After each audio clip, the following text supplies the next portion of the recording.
Лайла лежала в вольере приюта Квоиута Хоуп.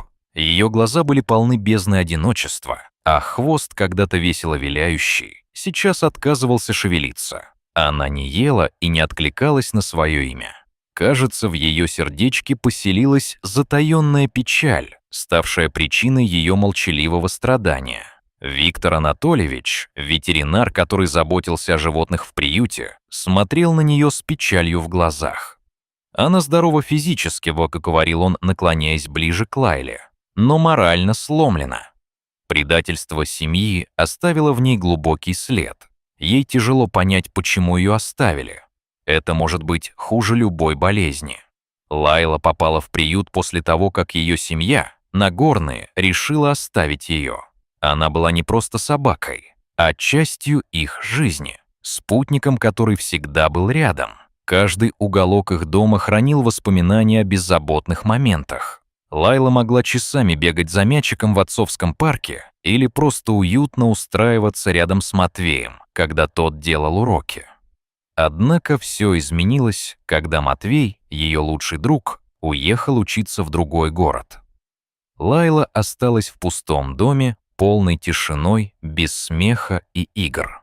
Она почувствовала опустошение и страшный холод одиночества. Стены дома, казавшиеся раньше такими теплыми, стали угнетающе безжизненными. Семья Нагорных была обычной, как и многие другие, родительская пара Анатолий и Наталья, и два сына, Матвей и Никита. В доме всегда царила радостная атмосфера, и Лайла с удовольствием участвовала в разнообразных семейных мероприятиях, пикниках на природе, тихих вечерах у телевизора, праздниках и днях рождения. Она была связующим звеном в их жизни, создавая невидимое, но прочное единство. Но после того, как Матвей уехал на учебу, жизнь семьи изменилась. Никита, его младший брат, стал раздражительным, часто срываясь на Лайлу за малейшую провинность. Он не понимал, что происходит с собакой, и медикаментозная тревога о том, как трудно справиться с утратой, выплескивала на ее хрупкую душу, что делало ее жертвой человеческих эмоций. Анатолий Татай и Наталья, погружаясь в свои дела и заботы, постепенно теряли связь с Лайлой. Из-за этой изоляции она стала тосковать по Матвею, иногда сидя у его двери, словно ожидая его возвращения в любую минуту.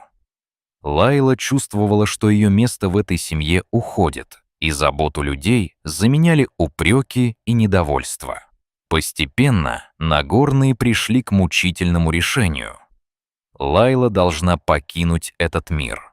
Анатолий и Наталья, теряя надежду на восстановление отношений с дочерью и, возможно, со своим брошенным пушистиком, приняли решение отвезти ее в ветеринарную клинику для усыпления. Они думали, что так будет лучше для всех. Но на самом деле речь шла о отказе принимать на себя ответственность за жизнь, которая все еще имела право на шанс. Виктор Анатольевич, узнав о намерениях Нагорных, быстро вмешался. Он не мог мириться с идеей усыпления здорового животного без медицинских показаний. «Это не выход», — сказал он твердо, когда Нагорные пришли к нему с просьбой. «Я не буду усыплять ее. У нее есть шанс на жизнь, шанс на восстановление. Сделайте все возможное, чтобы помочь ей. В животных есть что-то такое, что способно говорить с самыми глубокими эмоциями людей. Возможно, это благодаря тому, что они отражают то, что скрыто в наших собственных душах». Лайла была этой недопонимаемой душой, за которой скрывалась такая же борьба за жизнь, на грани между надеждой и исключением. К счастью, на помощь пришел Даниил, опытный кинолог и зоопсихолог. Узнав о Лайле и ее печальном состоянии, он решил посетить приют, полон решимости понять, что происходит с этой собакой, страдающей от предательства и одиночества. Он стал тратить часы за часами, чтобы наладить контакт, не заставляя Лайлу чувствовать давя. Зашел в вольер. Присел рядом, чтобы создать доступное пространство для общения. «Привет, Лайла», — тихо произнес он, протягивая руку. «Ты не одна. Я здесь, чтобы помочь тебе. Я вижу, что ты страдаешь, и хочу это изменить». Слова Даниила, наполненные искренней заботой и теплотой, начали пробуждать в Лайле надежду. Она, наконец, увидела человека, готового дать ей вторую возможность, не требуя ничего взамен. Даниил забрал Лайлу к себе домой, решив сосредоточиться на ее реабилитации. Он подготовил уютный уголок для нее, полный игрушек, одеял и свежей еды, и вскоре начал осваивать новые методы взаимодействия, основанные на взаимопонимании и доверии. Даниил начал работу с Лайлой, проводя с ней дни и ночи, полные заботы и любви. Он использовал все свои знания о поведении животных, чтобы помочь ей вернуть уверенность и радость. Он приучал ее стоять, массажировал ее лапы, а позже научил плавать в небольшом бассейне, который находился в его дворе. Это занятие вызывало в Лайле воспоминания о счастливых моментах с семьей, о том, как она играла с Матвеем у воды, как весело прыгала за мячом. Каждое занятие приносило ей все больше радости. Лайла снова могла играть с любимой игрушкой и бегать по траве. Все чаще в ее глазах появлялся блеск, словно свет, прогоняющий тень.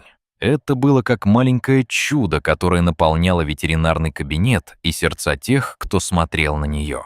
С каждым днем Лайла становилась все более уверенной. Она вновь научилась радоваться простым вещам, таким как солнечные лучи, игра с мячом или даже прогулка по местным паркам.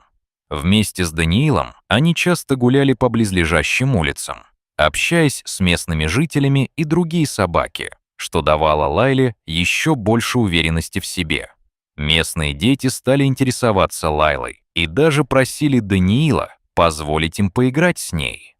Они приносили лакомства и любовно угощали Лайлу, что делало ее безгранично счастливой. Этот положительный опыт был важен для ее восстановления.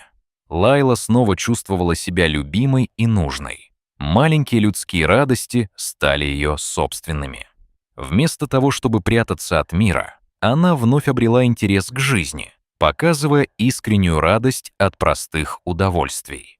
Прошел год, и Лайла полностью восстановилась. Ее взгляду вновь стал свойственен блеск жизни, а шерсть, когда-то тусклая от тоски, засияла на солнце, словно напоминание о том, что она снова счастлива.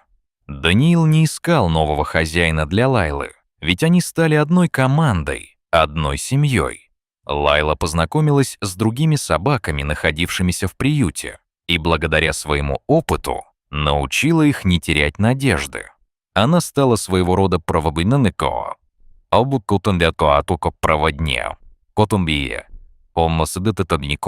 Для других животных, помогая им справиться с психологическими проблемами и находить свою семью.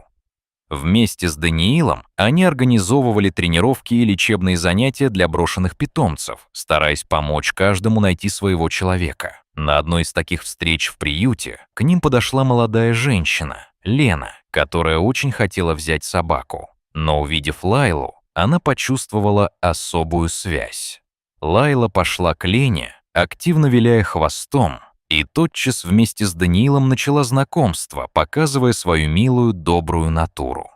Лена пришла не одна, а с маленькой девочкой, которая беззаботно смеялась, играла с Лайлой.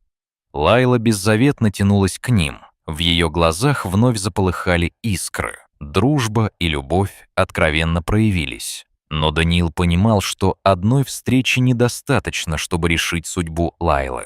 Он пригласил Лену и ее дочку несколько раз еще раз встретиться с Лайлой, позволив им проводить время вместе в приюте. В конце концов, через несколько встреч, когда чувства укрепились, Лена приняла решение взять Лайлу к себе домой. Но Даниил заранее сказал ей: «Мы остаемся на связи. Я всегда тут, если вам понадобится помощь или поддержка, ведь ваша связь с Лайлой — это не просто приобретение собаки. Это связь, которая должна продолжать расти». Лайла, понимая, что теперь у нее есть двое любящих людей, растерялась от счастья и неподдельного восторга. Они в полном понимании разобрались, что за счастье и заботу необходимо платить любовью. Но на этом история не закончилась. Каждый месяц Даниил организовывал встречи, на которые приглашались Лена с дочкой, чтобы они могли увидеть старого друга и провести вместе время. Лайла понимала, что это ее семья, и что настоящая любовь не знает границ. В итоге их связь стала занимать особое место в сердцах всех.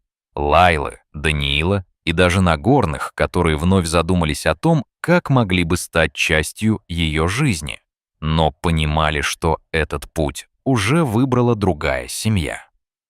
Лайла научила всех, что истинная любовь может создать новый дом даже при унылой судьбе. Любовь и доброта способны исцелять. Их история стала вдохновением для всех вокруг, а их крепкая связь — олицетворением настоящей дружбы, которая может преодолеть любые преграды.